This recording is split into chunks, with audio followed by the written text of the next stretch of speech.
Wow, look at that. So that fuzzy stuff? Oh, shoot. Yeah, there's something leaking over there.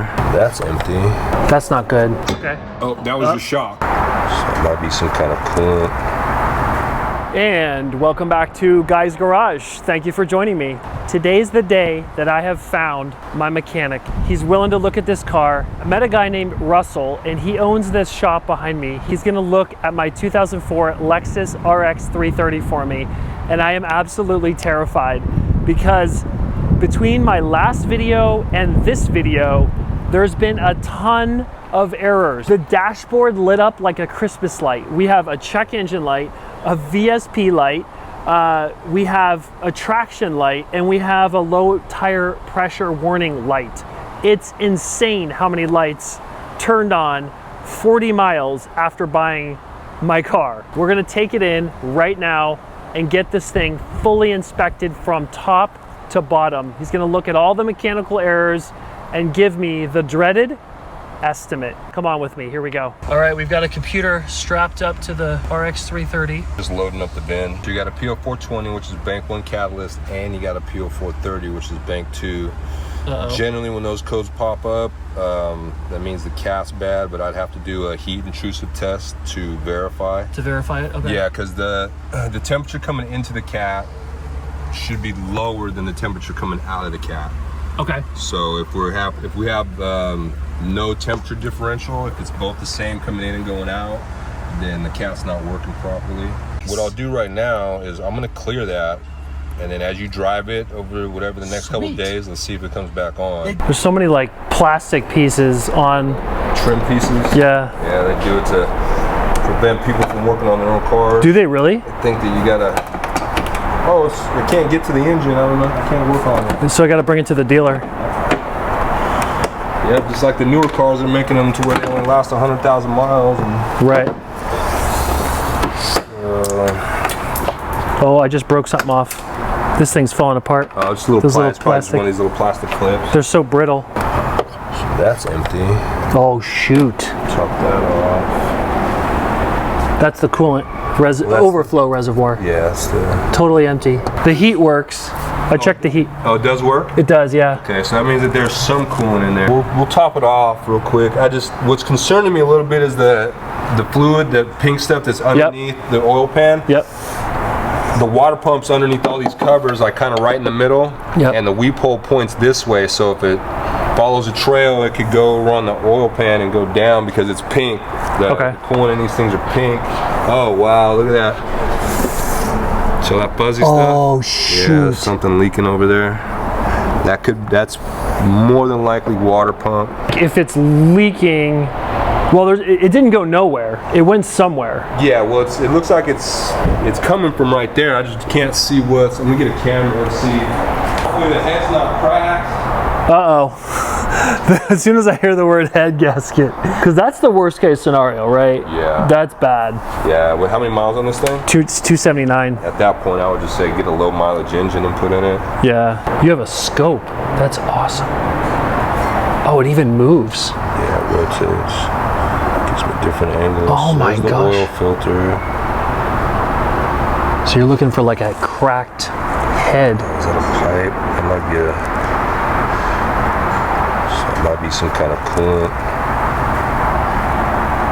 Oh my gosh, I actually feel my heart palpating. Yeah. Stressful, but this is part of the deal. This is what you get when you buy sight unseen. You guys, I found a mechanic.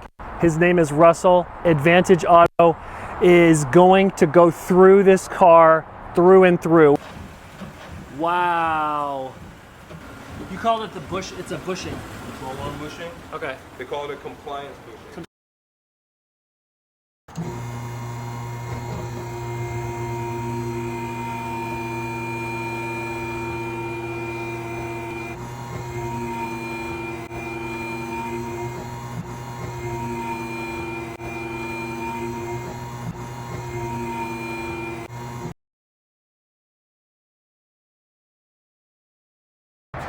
So here's one of your cats right here. Okay.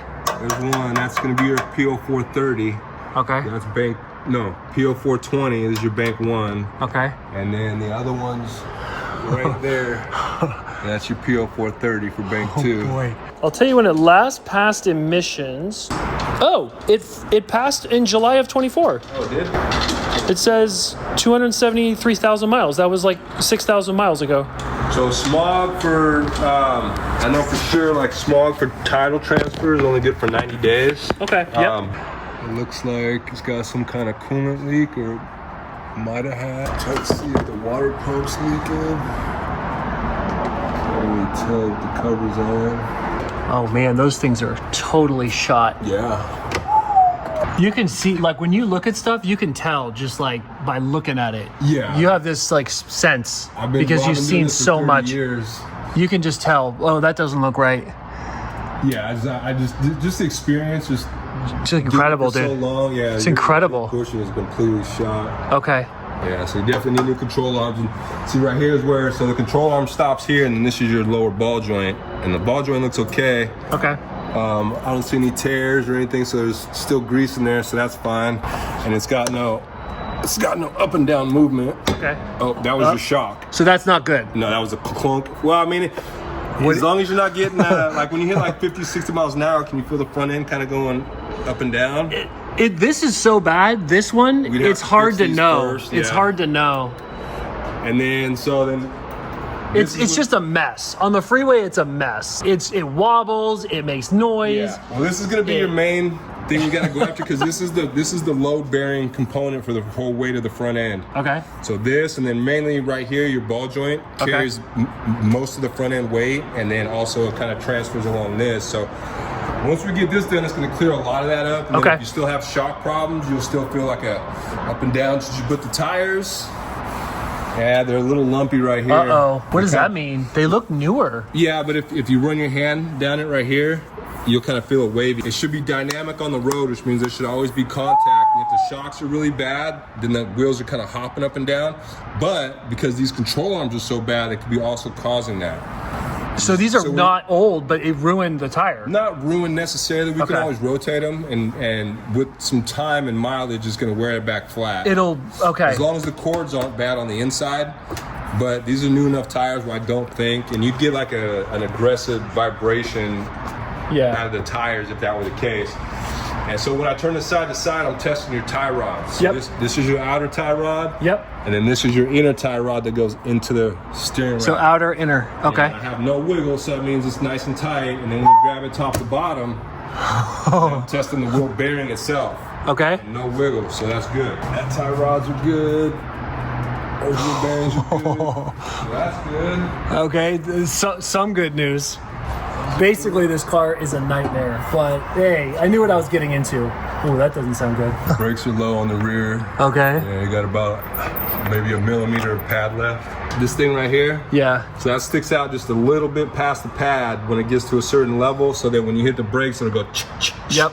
See how it's all foggy and they're glazed, and it's probably a bit of corrosion on there. So anytime I put new pads on them. On the brake system, I put either a brand new rotor or I cut them so they're nice and smooth and flat and fresh. All right. The list is racking up here on this RX 330. It's looking like mostly wear and tear stuff though, for the most part.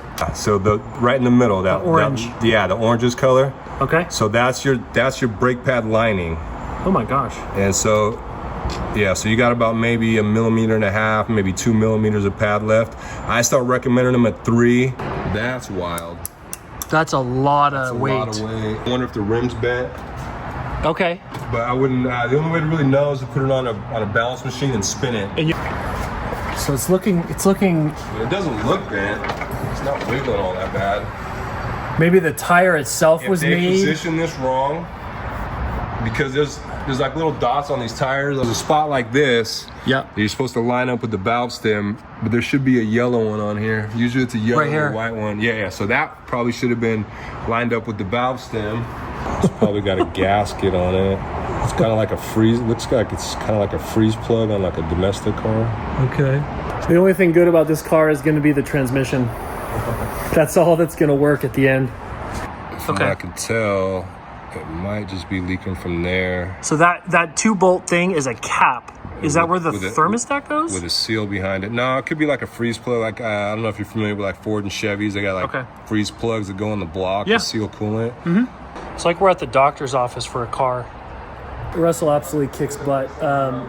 It's a little stressful because there are so many things that you could do on this car, but you might get by with a few more months. Get bubbles nonstop. That means there's exhaust coming through the cooling system. Yeah. So it should be pinker. Yeah, it's not bad though. Transmission fluid. You want to change this fluid about every 15 to 20,000 miles. The air conditioning works, so that's good. And the transmission seems to be fine. The fluid needs change soon, but overall, I would give my feeling about this situation a C-. But who really cares what the rating gets? Look how awesome this is. This is an SUV for $1,700. Top of the line RX 330. It's kind of dirty, so we're gonna get this thing cleaned up. I gotta wait 2 days, he says, for the estimate. That's how bad this car is. 2 days. So don't forget to subscribe to Guys Garage. We just hit 1,000 subscribers just now. So subscribe, because we're going to be buying more cars, visiting Russell more often, and doing a deep dive on some of the trashiest, worst cars on the planet, because I'm obsessed. And be obsessed with me. Join the obsession at Guys Garage. Subscribe. See ya.